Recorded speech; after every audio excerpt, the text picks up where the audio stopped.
Excuse me. I ordered still water. Not sparkling. Harold Blake said. His voice as cool and crisp as a winter morning. He placed the bottle firmly on the counter. His gaze unwavering. The cashier, a young man barely out of college, blinked at the receipt in his hand. His face flushing with embarrassment. I'm so sorry. Sir. I thought. You thought wrong. Harold cut in. His tone sharp but never raised. He didn't need to yell. His presence did all the shouting for him. And now. I'm late for a meeting. He adjusted the cuff of his immaculate navy suit jacket. A gesture of pure, distilled impatience.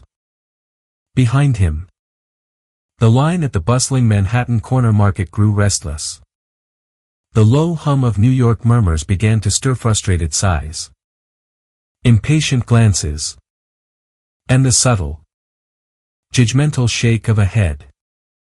But Harold didn't care. In his world, precision was currency. And errors, no matter how small, were bankruptcies of character. Then, a voice cut through the tense air. It was tiny, high-pitched, and so startlingly clear it seemed to stop time. Sir, could you pretend to be my daddy? Just for one day? Harold turned. His well-ordered world tilting on its axis. Standing just a few feet away was a little girl. No older than 6. With a cascade of golden curls framing a round, earnest face. Her eyes, a vast and oceanic blue, looked up at him with a terrifying sincerity that bypassed all his defenses. She was a splash of vibrant life in a gray world. Dressed in a faded pink hoodie and mismatched neon socks. Before Harold could process the request, a young woman rushed forward. Breathless and pale with panic. Anna. She gasped. Crouching to gently grip the child's shoulders. Sweetheart. You can't just run off and ask people things like that. The woman looked up at Harold. Her own exhaustion a palpable force. Her hair, a light blonde, was pulled back in a messy braid that had clearly seen better days. She wore a worn beige coat, scuffed sneakers, and the unmistakable fatigue of someone who hadn't truly sat down in weeks. Yet, even beneath the weariness, her features were striking. I am so sorry, she said. Her voice strained as she tried to pull Anna back. She says things sometimes. She didn't mean. Yes. I did. Anna interrupted. Her eyes wide and fixed on Harold. Tomorrow is Dad Day at school. And everyone's bringing their daddies. I don't have one. But I thought maybe you could help. Harold stared at her. The water, the meeting, and the impatient line behind him completely forgotten. There was something in the way the little girl looked at him without fear. Without a filter that disarmed every carefully constructed wall he'd ever built. I'm so sorry, the woman repeated. A flush of shame coloring her cheeks as she tried to steer Anna toward the door. We'll go. We're so sorry to have bothered you. Wait. Harold said. The single word hung in the air, stopping them in their tracks. They both froze. Harold blinked once, then looked directly at the woman. Your daughter, he said quietly. His voice different now. Softer. What's her name? Anna. She replied. Hesitating. Anna Grace. Hannah. The woman corrected softly, as if introducing herself was an afterthought. I'm Hannah. I work at the library in the afternoons. She added awkwardly. And nights at the diner on 14th. We're not asking for anything. I promise. She just. Her voice faltered. She misses something she's never had. Harold's gaze returned to Anna. She stood beside her mother. Small but impossibly hopeful. Most children would have hidden by now. But not her. She held his gaze like it meant everything. He found himself asking a question he had no right to ask. What happened to her father? Hannah hesitated. Her eyes dropping to the floor before meeting his again. Her voice was soft. He passed away when she was 2. A car accident. She doesn't remember him. The line behind them had gone utterly silent. Every person was listening. Captivated. Harold took a breath. In his mind, he saw his own reflection in glass boardrooms. In empty apartments. In the lonely echo of footsteps that never waited for anyone. He had spent years perfecting the art of being the first to walk away. But now, in the middle of a tiny corner store, a little girl had asked him to stay. Just for a day. Tomorrow. He said slowly. The word feeling foreign on his tongue. What time is Dad Day?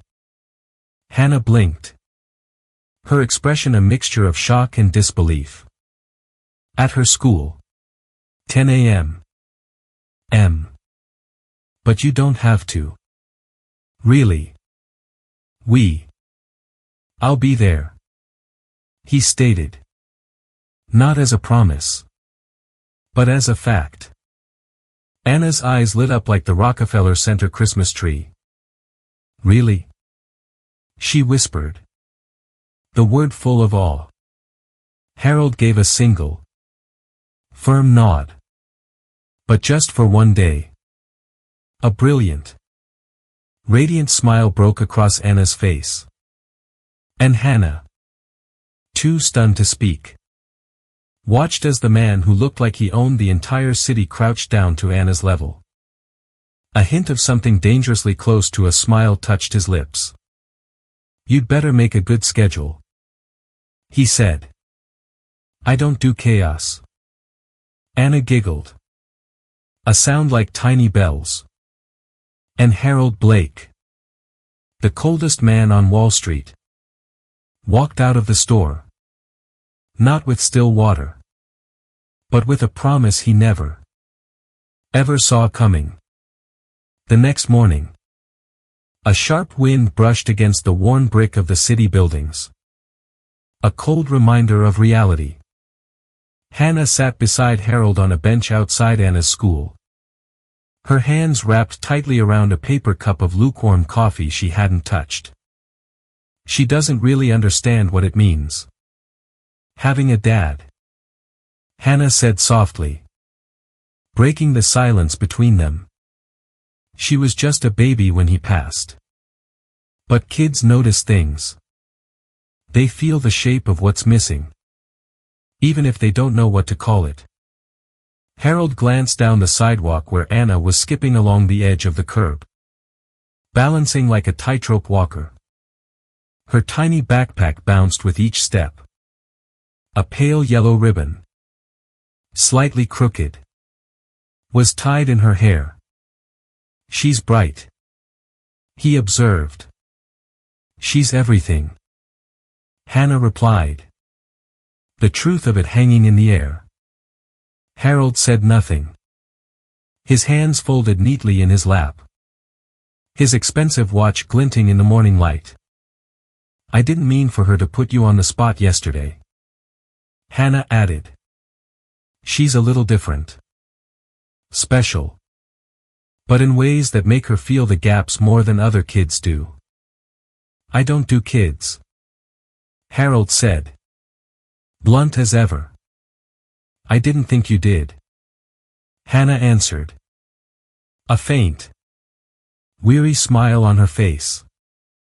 Which is why I'm still trying to figure out why you said yes. He turned to look at her then. To really look at her. The exhaustion was there, etched into the faint lines around her eyes. But there was a steel-like strength in her, too. Something that had weathered storms most people couldn't even imagine.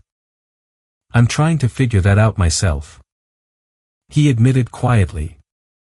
Just then, Anna ran back toward them, breathless and glowing with excitement. Come on. It's almost time. They said to bring our daddies into the playroom. Harold rose, straightening his coat. He hesitated for only a fraction of a second before offering his hand.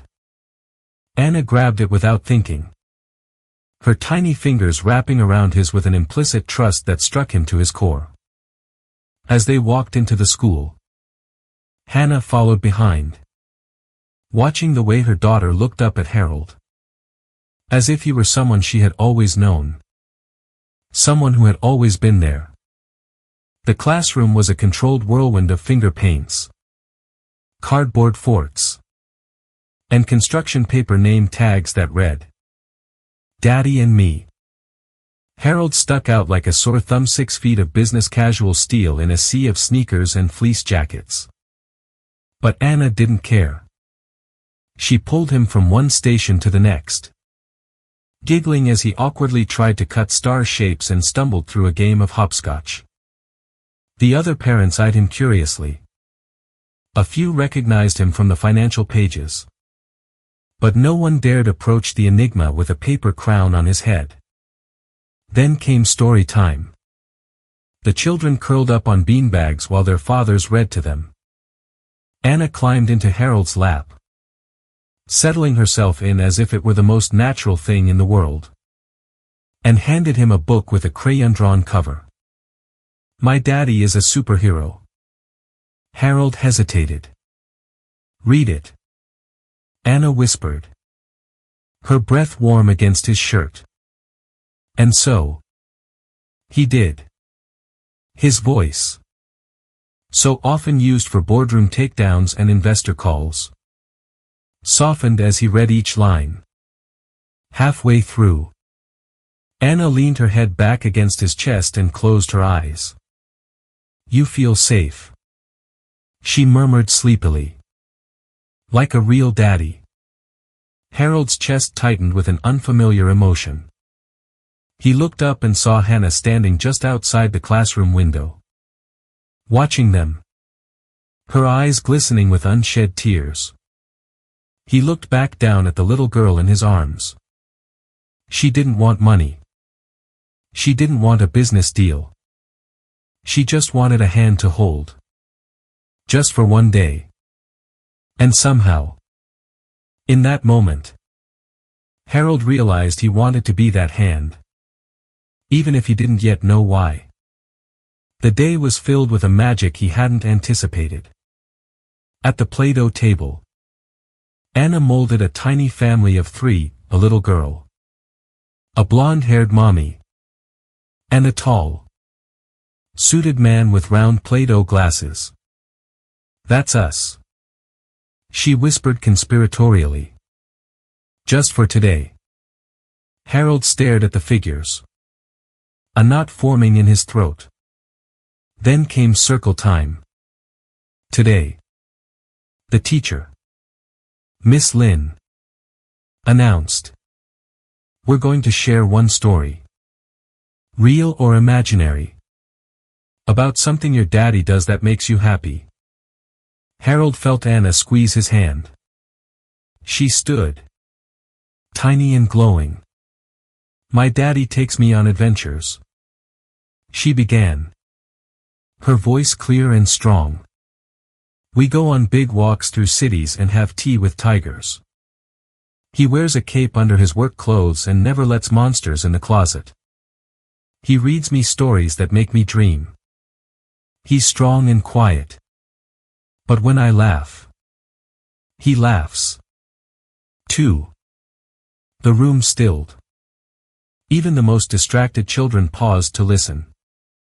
And sometimes, she added, her voice trembling just a little, he shows up just when I need him. Anna turned and sat back beside him, sliding her small hand into his palm. He held it tight, his own hand shaking slightly. From outside the window, Hannah watched it all unfold. Tears now streaming silently down her face as she pressed a hand to the glass. It wasn't a charade. It was something real. Something she never thought her daughter would get to feel. Inside, Anna leaned her head against Harold's arm. "You're doing really good," she whispered. He looked down at her, unable to speak, because something in his chest had just cracked wide open. And for the first time in a very long time, he wasn't sure he wanted it to close again. That evening, as the city glowed in the twilight, Harold did something he hadn't done in years. He made a dinner reservation for 3. Just to close the chapter. He had told himself, wrap it all up neatly. But the moment Anna squealed with delight upon seeing him waiting outside the small bistro, he knew nothing about this was going to be neat. They sat at a corner table. Soft music played. Anna bounced in her seat, flipping through the kids' menu. "Do they have mac and cheese with the crunchy bits on top?" she asked hopefully. "They do now," Harold said with a half-smile, discreetly waving over the waiter. Hannah laughed softly. "You don't have to spoil her. Just for tonight," he said, his eyes meeting hers. "It's okay." As dinner progressed, Anna turned to him, completely at ease, and said, "Daddy, can I show you my drawing now?" Hannah froze, opening her mouth to correct her. But Harold stopped her with a gentle look. "Just for tonight," he repeated softly. Anna proudly laid a folded paper on the table. It was a crayon drawing, uneven but full of joy. 3 stick figures, 1 tall, 1 medium, 1 tiny stood smiling beneath a yellow sun. Above it, in colorful block letters, she had written, "Me, Mommy, and my daddy." Harold's throat tightened.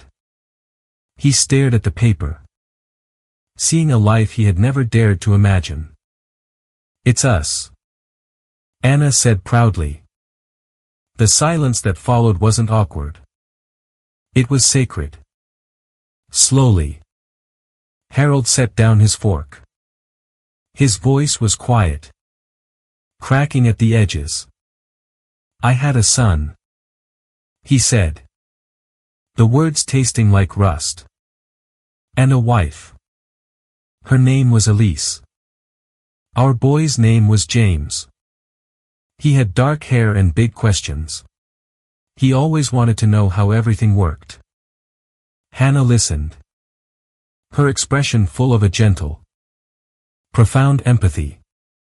"I missed his first-class project," Harold continued, his gaze lost in the reflection on the window.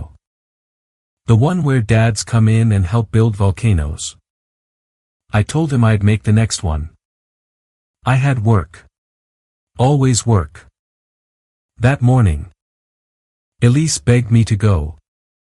But I told her I had a meeting I couldn't miss. So she took him alone." His hands clenched on the table. They were hit by a drunk driver 2 blocks from the school. Hannah gasped quietly. "They died instantly." Harold's voice dropped, barely audible. "I was too late. I missed every single moment that mattered." And now all I have is the silence they left behind. His eyes were red. But no tears fell. He hadn't let himself cry since the funeral. Across the table, Hannah slowly reached out and placed her hand over his. She didn't offer empty platitudes. She just held his hand. Her touch a silent anchor. Maybe you missed those moments then, she said. Her voice soft as a promise. But you don't have to miss these ones now. Anna doesn't need perfect. She just needs present. He looked at her, stunned by the grace in her words. For the first time in years, someone saw the whole of him, brokenness and all, and didn't look away. Then, he felt a small hand on his cheek. Anna had stood on her seat and leaned in, her tiny palm warm against his face. If you were a bad daddy before, she whispered, her wisdom ancient and pure, maybe now you can be a good one. For me. His heart shattered. He pulled her into his arms, holding her as if she were made of spun glass and starlight. I don't deserve you, he choked out. Anna's voice was no louder than a breath. But I picked you anyway. And in that moment, the past didn't disappear. But it stopped winning. The backlash was swift and cruel. 2 days later, Hannah's hands were trembling as she folded her apron at the diner. I don't want any drama, her manager said, refusing to meet her eyes. We can't have employees getting entangled with corporate figures. Especially not from the company that owns this building. It's not a good look. They think you're trying to work an angle. And just like that, her second job was gone. Hours later, Hannah sat on a worn bench at a bus stop, her coat wrapped tightly around her, with Anna nestled against her side. Mommy, Anna whispered. Are we in trouble? No. Baby. Hannah choked out. Not trouble. Just tired. Suddenly, a sleek black car pulled up to the curb. The back door opened, and Harold stepped out. He saw them huddled together under the flickering street lamp, and his expression hardened. He walked straight to Anna and knelt on the cold pavement. No one, he said, his voice low and fierce, gets to hurt your mommy. Not while I'm here. He then looked up at Hannah. She lost her job because of me. It's not your fault. Hannah whispered. Yes. It is. He said, standing. And I don't intend to let it stay that way. 2 days later, Hannah walked into the pristine offices of the Blake Foundation, the powerful philanthropic branch of Harold's company. He had offered her a position as his personal assistant for the foundation. I need someone who gives a damn about people, he'd said. And you've never stopped giving. Even when it cost you. It wasn't charity. It was a second chance. For both of them. But the real challenge appeared on a Sunday morning.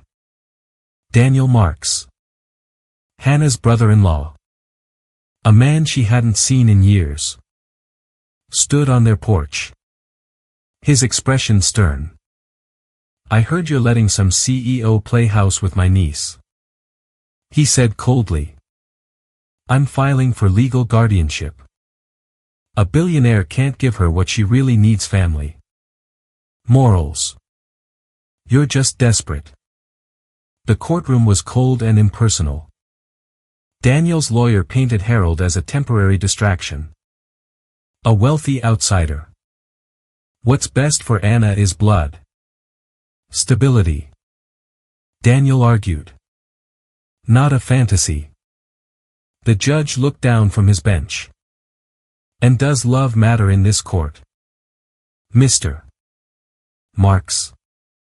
Before Daniel could formulate an answer, a small figure rose. It was Anna. Clutching Harold's hand, she walked to the center of the room. My name is Anna Grace, she said, her voice trembling but clear. And I already have a daddy. Gasps rippled through the courtroom. He reads to me every night, she continued, her chin lifting. He never yells. He makes my mommy smile. He holds my hand when I'm scared. I don't want a new one, she declared, turning to look directly at Harold. I already picked him. Harold blinked back tears. The judge leaned back, a long exhale escaping his lips. In light of the demonstrable bond between the child and Mr. Blake, he said, his voice filled with quiet authority, and the absence of a stable prior relationship with Mr. Marks, this court denies the petition for guardianship. A sharp breath escaped Hannah. Anna ran back to Harold and threw her arms around him. And for the first time, Harold didn't feel like a man pretending. He felt like a father. Fully. Finally. Forever. A week later, a letter arrived. A research position at a top institute in Boston. Everything Hannah had once dreamed of. She stood staring out the window, the offer a heavy weight in her hand. You got it, Harold said gently, coming up behind her. She nodded. I'm not going. Why? Because it's too far, she said, her voice thick with emotion. Anna's happy. You're here. This matters more. Harold turned her to face him, his voice firm but kind. Hannah, you don't give up on your dreams. You bring them with you. He took her hand, intertwining their fingers. If what we have can't survive a move, then it wasn't real enough to begin with. But I believe it is. And this time, she didn't run from hope. She leaned into it. A few nights later, Harold led them to the rooftop garden of his building, transformed with twinkling fairy lights. Snow lined the stone paths like powdered sugar. In the center of a table set for three, a small box sat on Anna's plate. Inside, a delicate silver necklace was nestled on velvet. On the tiny charm was a single engraved word, family. On the back, another, forever. Anna threw her arms around his neck. You're my forever daddy now. Harold kissed the top of her head, then stood and turned to Hannah, pulling a second box from his coat pocket. Hannah, he said softly. You walked into my life like a storm and somehow made it a home. I'm not pretending anymore. I don't want temporary. I don't want convenient. I want real. He opened the box to reveal a simple, timeless ring. Will you be my family? For real? Tears streamed down Hannah's cheeks as she nodded, unable to speak, and fell into his arms. Anna clapped her hands. Can I be the flower girl? Harold laughed, holding Hannah close. Sweetheart, you're going to be more than that. 6 weeks later, in a small, sunlit chapel filled with white roses, Anna walked proudly down the aisle, dropping petals in awkward, happy clumps. When Hannah appeared, radiant in a simple ivory gown. Harold forgot how to breathe. "I didn't believe in second chances," he said in his vows, his voice thick with emotion. "Until I met two girls who made me want to become someone worth loving. I thought love meant only sacrifice." Hannah whispered back. "But you showed me it can also mean home." 2 years later. On a lazy Saturday morning, the scent of slightly burnt pancakes filled their sun-drenched Boston apartment. Harold, wearing an apron over his weekend clothes, grimaced at the smoking pan. "Precision," he muttered to himself with a smile, "is apparently not my currency in the kitchen." Hannah looked up from her book on the sofa and laughed. "It's the thought that counts, honey." At the kitchen table, Anna, now 8 years old, was meticulously drawing. She slid a finished picture across the table. It was another family portrait. But this one was different. The 3 stick figures were standing in front of a new house. And next to them was a 4th, smaller stick figure. Above them, she had written, "Our forever family." Harold picked up the drawing, his heart swelling. He looked at Hannah, his eyes full of a love so deep it needed no words. He had his boardrooms and his foundation. But this chaos, this warmth, this unconditional love was his true fortune. He had walked into a corner store for a bottle of water and walked out with the whole world. Anna stood beside them, beaming, holding both of their hands. As the ceremony ended, Harold scooped her up and kissed her forehead. "You were the one who chose me first. Remember?" he said, smiling through tears. She whispered back, proud and sure, "Best choice I ever made."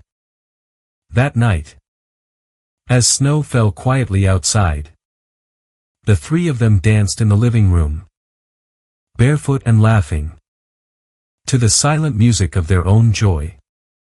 A real family. Forever. That was the story of how a little girl's simple question changed 3 lives forever. Sometimes, love doesn't arrive with grand entrances. Sometimes, it whispers through a child's voice, through second chances, and through the courage to believe that family isn't always who you're born to, it's who you choose. If this story touched your heart, made you believe in healing, redemption, and the quiet power of showing up, please like, share, and don't forget to subscribe to Soul-Stirring Stories. Here, we bring you tales that move you, stories that remind you how beautiful the human spirit can be, and how even a stranger can become your forever. Until next time, keep holding on to hope. Because sometimes, the smallest voices can lead us all the way home.